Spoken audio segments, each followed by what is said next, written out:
Second livre des Chroniques, partie 5, chapitre 27.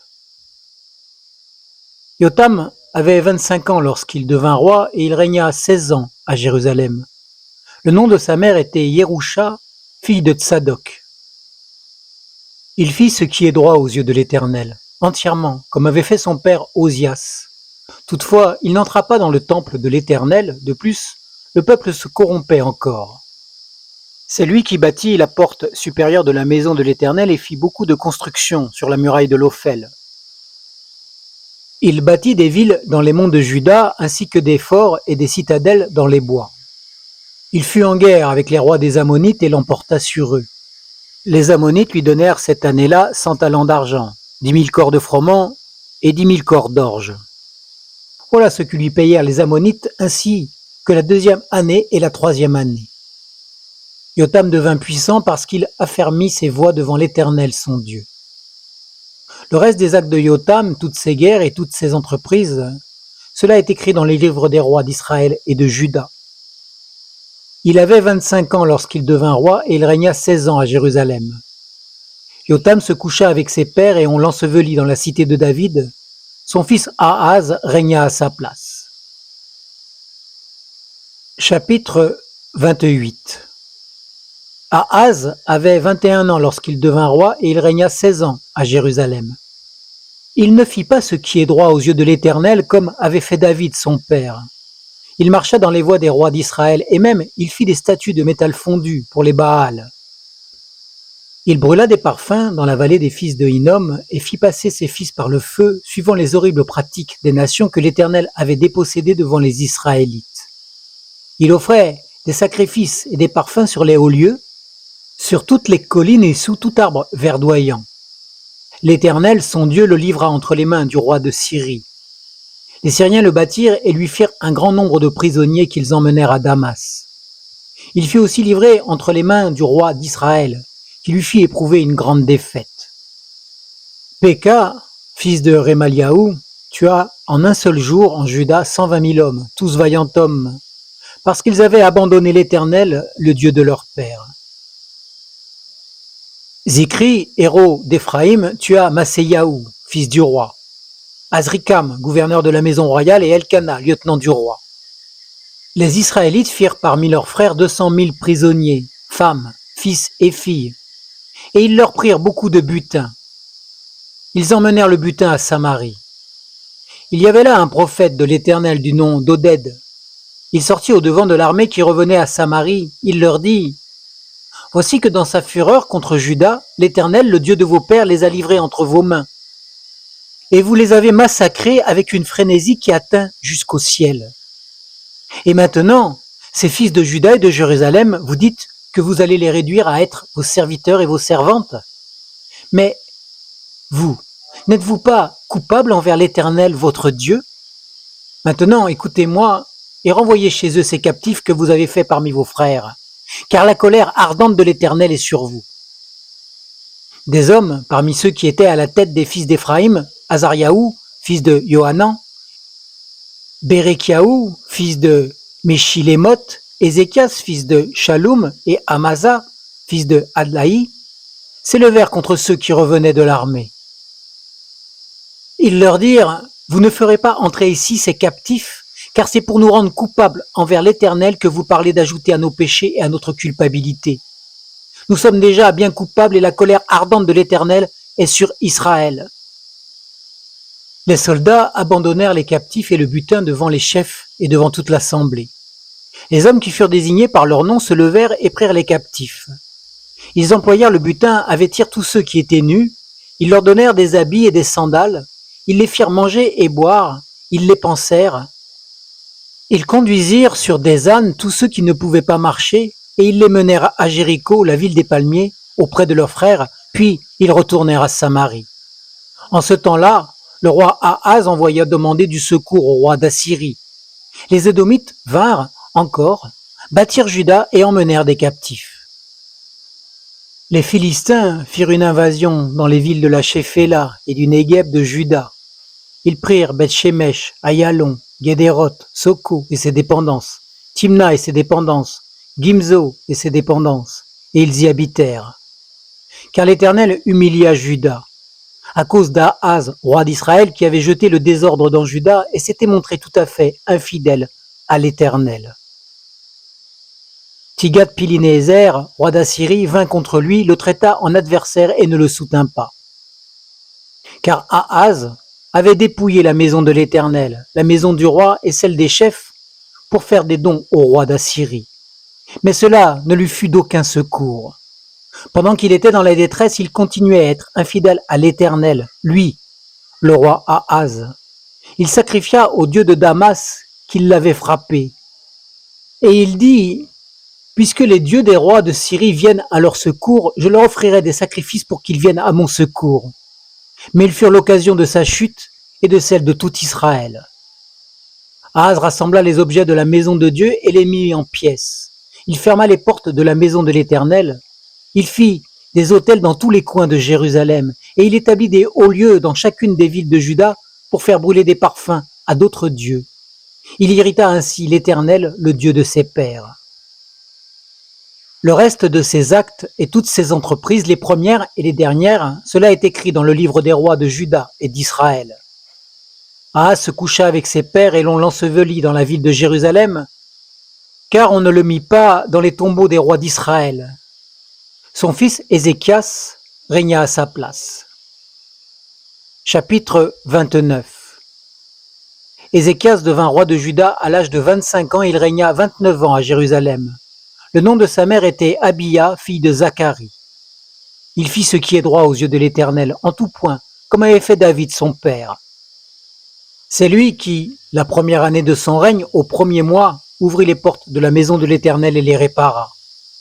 Il fit venir les sacrificateurs et les Lévites, il les assembla sur la place orientale et leur dit, « Écoutez-moi, Lévites, maintenant sanctifiez-vous, sanctifiez la maison de l'Éternel, le Dieu de vos pères, et mettez ce qui est impur hors du lieu saint. Car nos pères ont été infidèles. Ils ont fait ce qui est mal aux yeux de l'Éternel, notre Dieu, ils l'ont abandonné, ils ont détourné leur regard du sanctuaire de l'Éternel, et ils lui ont tourné le dos. Ils ont même fermé les portes du vestibule. Ils ont éteint les lampes. Ils n'ont offert au Dieu d'Israël ni parfum ni holocauste dans le lieu saint. Aussi l'indignation de l'Éternel s'est répandue sur Juda et sur Jérusalem. Et il en a fait un objet de terreur, de désolation et de moquerie, comme vous le voyez de vos yeux.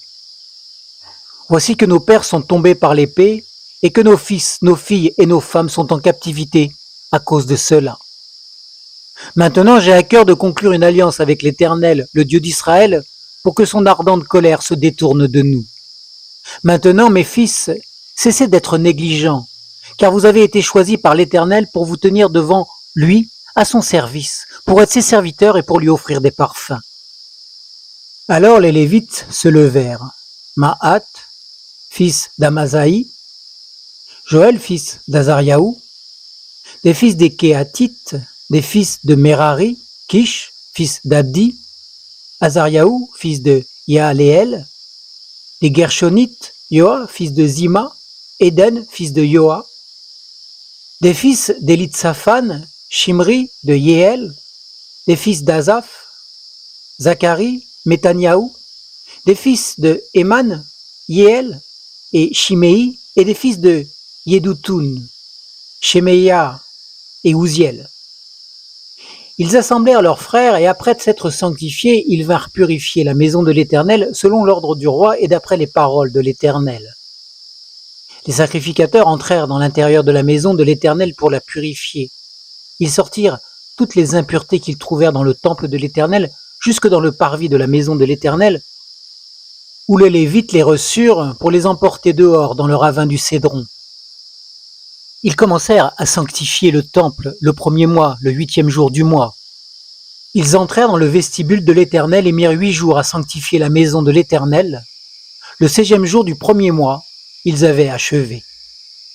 Ils entrèrent ensuite chez le roi Ézéchias et dirent « Nous avons purifié toute la maison de l'Éternel, l'autel des holocaustes et tous ses accessoires, la table rangée de pain et tous ses accessoires.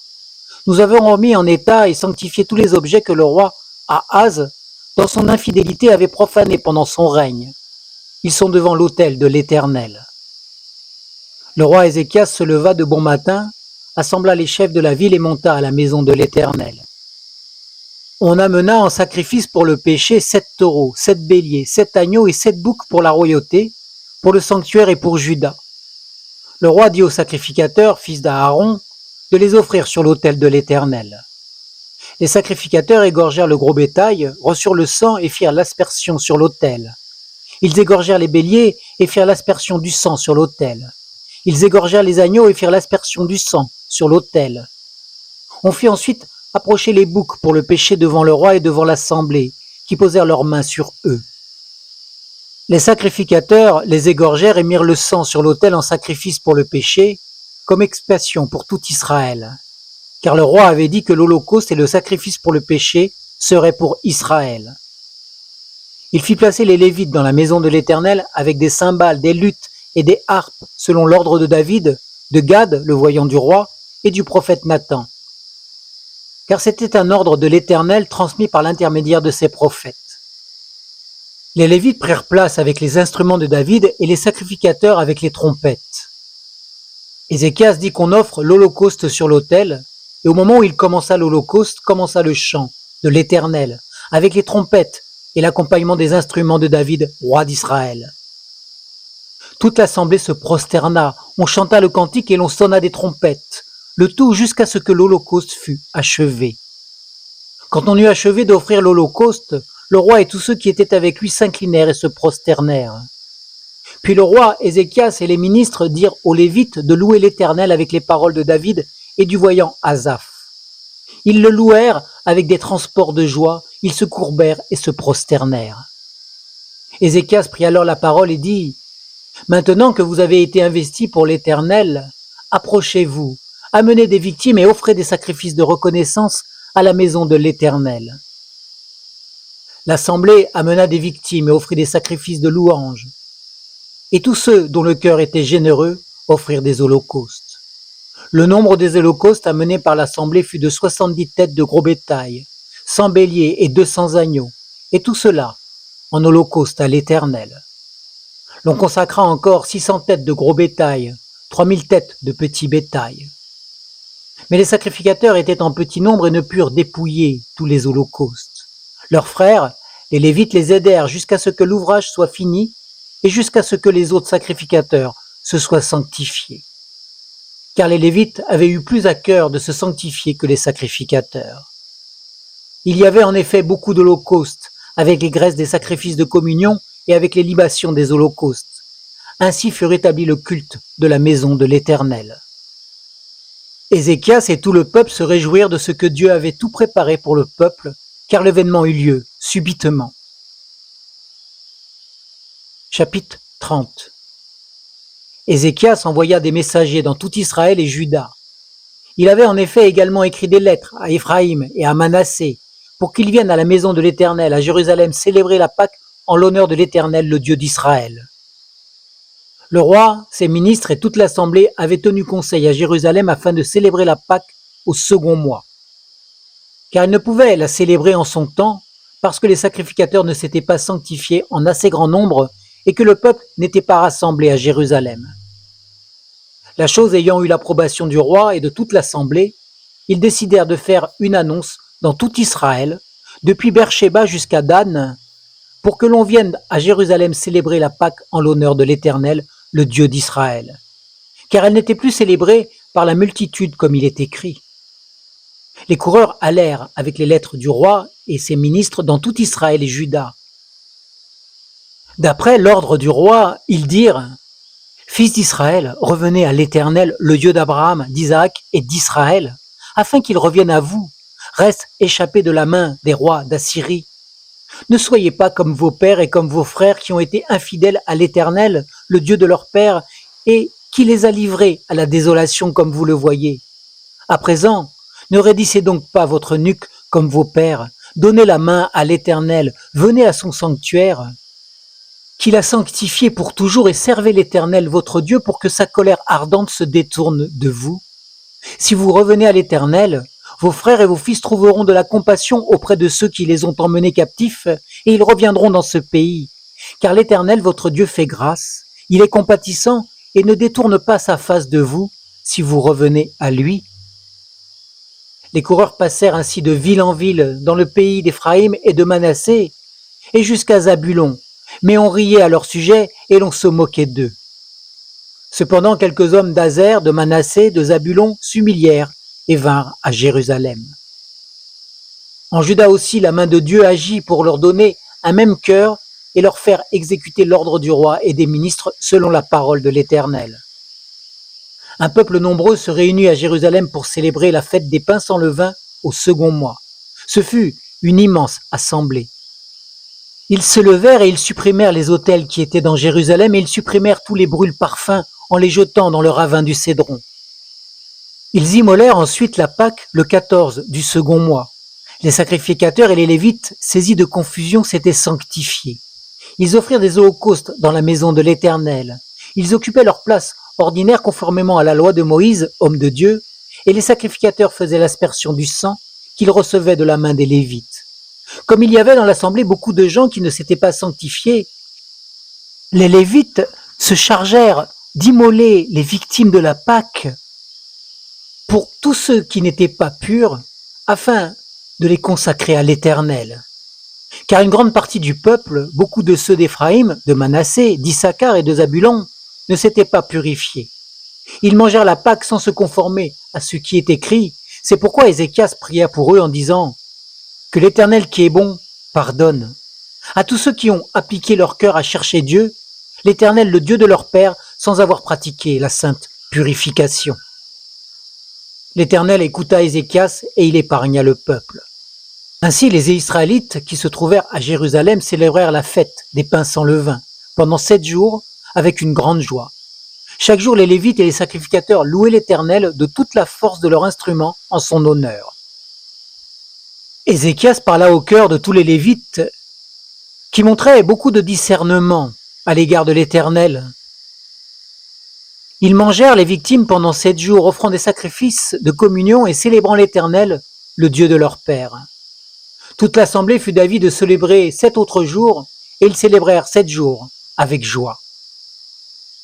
Car Ézéchias, roi de Juda, avait prélevé pour l'assemblée 1000 taureaux, 7000 têtes de petits bétail, et les ministres avaient prélevé pour l'assemblée 1000 taureaux et 10 000 têtes de petits bétail.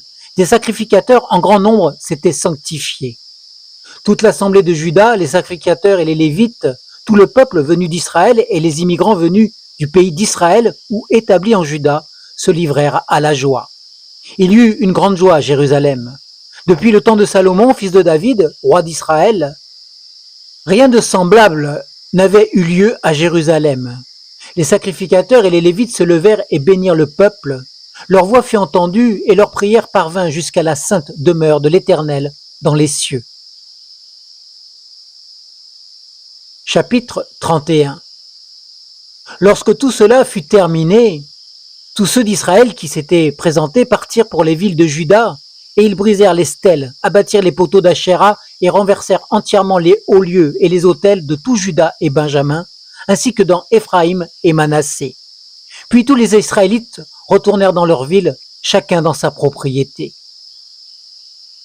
Ézéchias plaça les sacrificateurs et les Lévites d'après leur classe, chacun selon son travail. Sacrificateurs et Lévites pour les holocaustes et les sacrifices de communion, pour le service, pour les célébrations et les louanges aux portes du camp de l'Éternel. Le roi donna une part de ses biens pour les holocaustes du matin et du soir et les holocaustes des sabbats, des nouvelles lunes et des solennités, comme il est écrit dans la loi de l'Éternel. Il dit au peuple, aux habitants de Jérusalem, de donner la part des sacrificateurs et des Lévites, afin qu'ils restent fermes dans la loi de l'Éternel. Lorsque cette parole se fut répandue, les Israélites donnèrent en abondance les prémices du blé, du vin nouveau, de l'huile et du miel et de tous les produits de la campagne. Ils apportèrent aussi en abondance la dîme de tout. De même, les fils d'Israël et de Juda qui habitaient dans les villes de Juda donnèrent la dîme du gros et du menu bétail et la dîme des choses saintes qui étaient consacrées à l'Éternel leur Dieu et dont on fit plusieurs tas. On commença à former l'État au 3e mois et l'on acheva au 7e mois. Ézéchias et les ministres vinrent voir l'État et ils bénirent l'Éternel et son peuple d'Israël. Ézéchias interrogea les sacrificateurs et les Lévites au sujet de cet tas. Alors le souverain sacrificateur Azariaou de la maison de Tsadok lui répondit: Depuis qu'on a commencé d'apporter le prélèvement dans la maison de l'Éternel, il y a eu de quoi manger et se rassasier, tout en laissant un surplus considérable, car l'Éternel a béni son peuple. Quant au surplus, c'est cet amoncellement que voici. Ézéchias ordonna de préparer des chambres dans la maison de l'Éternel, et on les prépara. On y apporta fidèlement le prélèvement, la dîme et les choses saintes. Le Lévite Koyanayahu en assurait l'intendance avec son frère Shimei comme second. Yéel, Azaziahu, Nahat, Azaël, Yérimoth, Yozabad, Eliel, Yiskamiahu, Mahat et Benayu étaient inspecteurs sous la direction de Konayahu et de son frère Shimei, d'après l'ordre du roi Ézéchias et d'Azariahu, dirigeant de la maison de Dieu. Le fils Coré, fils de Yimna, portier à l'est, avait l'intendance des dons volontaires faits à Dieu pour distribuer le prélèvement pour l'Éternel et les choses très saintes. Dans les villes sacerdotales, Éden, Minyamin, Josué, Shemeyahu, Amariahu et Shekaniahu étaient placés à ses côtés pour faire fidèlement les distributions à leurs frères, grands et petits, selon leur classe. Non seulement aux hommes recensés depuis l'âge de 3 ans et au-dessus, mais à tous ceux qui entraient selon l'ordre quotidien dans la maison de l'Éternel pour faire leur service selon leur tour de garde, d'après leur classe. Aux sacrificateurs recensés d'après leur famille et aux Lévites de 20 ans et au-dessus, selon leur tour de garde et de leur classe. À ceux de toute l'assemblée recensée, avec tous leurs petits-enfants, leurs femmes, leurs fils et leurs filles, car ils se consacraient fidèlement au service du lieu saint. Pour les fils d'Aaron, les sacrificateurs qui demeuraient à la campagne dans les abords de leur ville, il y avait dans chaque ville des hommes désignés par leur nom pour distribuer les parts à tous les hommes parmi les sacrificateurs et tous les Lévites recensés. Voilà ce que fit Ézéchias dans tout Juda. Il agit selon le bien, la droiture et la vérité devant l'Éternel son Dieu. Dans toute l'œuvre qu'il avait entreprise pour le culte de la maison de Dieu, pour la loi et pour le commandement, en recherchant son Dieu, il agit de tout son cœur et il eut du succès. Chapitre 32. Après ces événements et ces actes de fidélité arriva Sénachérib, roi d'Assyrie, qui pénétra en Juda, assiégea les villes fortes et ordonna de les forcer. Ézéchias, voyant que Sénachérib était venu et qu'il envisageait d'attaquer Jérusalem, tint conseil avec ses chefs et ses héros afin de boucher les sources d'eau qui étaient hors de la ville. Ils l'aidèrent et une foule de gens se rassemblèrent. Ils bouchèrent toutes les sources et le torrent qui coule au milieu de la région. Pourquoi, disait-il, les rois d'Assyrie trouveraient-ils à leur arrivée de l'eau en abondance? Ézéchias affermit son pouvoir, il construisit la muraille qui avait des brèches et l'éleva jusqu'au tour, bâtit une autre muraille en dehors, répara le Milo dans la cité de David et se procura une quantité d'armes et de boucliers. Il établit des chefs militaires sur le peuple et les réunit auprès de lui sur la place de la porte de la ville. Il les exhorta en ces termes: « Fortifiez-vous et prenez courage, soyez sans crainte et sans effroi devant le roi d'Assyrie et devant toute la multitude qui est avec lui, car avec vous, il y a plus qu'avec lui. Avec lui, il y a un bras de chair, et avec nous l'Éternel, notre Dieu, qui nous aidera et qui nous soutiendra dans nos combats. » Le peuple s'appuya sur les paroles d'Ézéchias, roi de Juda. Après cela, Sénachérib, roi d'Assyrie, envoya ses serviteurs à Jérusalem pendant qu'il était devant Lachish, avec toutes ses forces. Il les envoya vers Ézéchias, roi de Juda, et vers tous ceux de Juda qui étaient à Jérusalem, pour leur dire: « Ainsi parle Sénachérib, roi d'Assyrie. Sur quoi repose votre confiance pour que vous restiez à Jérusalem dans la détresse? Ézéchias ne vous excite-t-il pas pour vous livrer à la mort par la famine et par la soif, quand il dit: l'Éternel notre Dieu nous délivrera de la main du roi d'Assyrie? N'est-ce pas lui, Ézéchias, qui a supprimé les hauts lieux et les autels de l'Éternel, et qui a dit à Juda et à Jérusalem: vous vous prosternerez devant un seul autel et vous y brûlerez des parfums? Ne savez-vous pas ce que nous avons fait, moi et mes pères, à tous les peuples des autres pays? Les dieux des nations de ces pays ont-ils vraiment pu délivrer leur pays de ma main? Qui donc, parmi tous les dieux de ces nations que mes pères ont voués à l'interdit, a pu délivrer son peuple de ma main pour que votre Dieu puisse vous délivrer de ma main? Qu'Ézéchias, à présent, ne vous séduise pas et qu'il ne vous excite pas de cette manière. Ne vous fiez pas à lui, car aucun Dieu d'aucune nation ni d'aucun royaume n'a pu délivrer son peuple de ma main et de la main de mes pères. Ainsi vos dieux ne vous délivreront pas davantage de ma main. Les serviteurs de Sénachérib parlèrent encore contre l'Éternel Dieu et contre Ézéchias son serviteur. Sénachérib avait écrit une lettre insultante pour l'Éternel, le Dieu d'Israël, en s'exprimant ainsi contre lui. De même que les dieux des nations des autres pays n'ont pu délivrer leur peuple de ma main, de même le Dieu d'Ézéchias ne délivrera pas son peuple de ma main. Il crièrent à haute voix en judéen afin de jeter la crainte et l'épouvante parmi le peuple de Jérusalem qui était sur la muraille et de pouvoir ainsi s'emparer de la ville. Ils parlèrent de Dieu de Jérusalem comme on aurait parlé des dieux des peuples de la terre, ouvrage des mains d'hommes. Le roi Ézéchias et le prophète Ésaïe, fils d'Amos, se mirent à prier à ce sujet et ils crièrent vers le ciel. Alors l'Éternel envoya un ange qui extermina dans le camp du roi d'Assyrie tous les vaillants héros, les commandants et les chefs. Alors le roi retourna dans son pays, la honte au front. Il entra dans la maison de son Dieu, et là, ses propres fils le firent tomber par l'épée. Ainsi l'Éternel sauva Ézéchias et les habitants de Jérusalem de la main de Sénachérib, roi d'Assyrie, et de la main de tous, et il les protégea contre ceux qui les entouraient.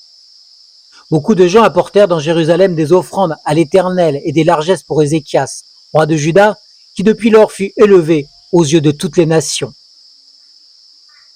En ce temps-là, Ézéchias fut malade à la mort.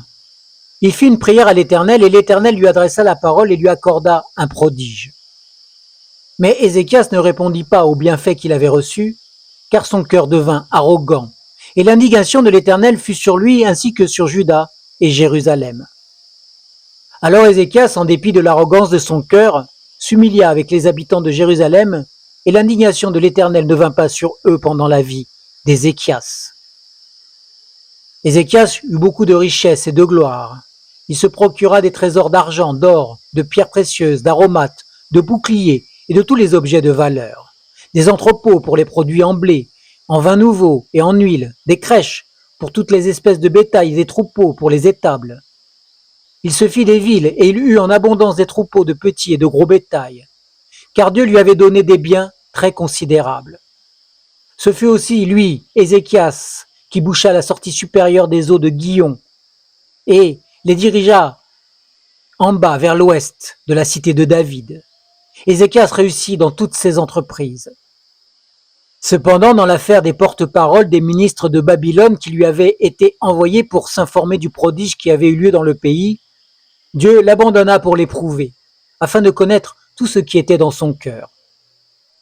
Le reste des actes d'Ézéchias et ses actes de loyauté, cela est écrit dans la vision du prophète Ésaïe, fils d'Amos, en plus du livre des rois et de Juda et d'Israël. Ézéchias se coucha avec ses pères, et l'on l'ensevelit dans le lieu le plus élevé des tombes des fils de David. Tout Juda et les habitants de Jérusalem lui rendirent honneur à sa mort. Son fils Manassé régna à sa place. Fin de la 5e partie du second livre des Chroniques.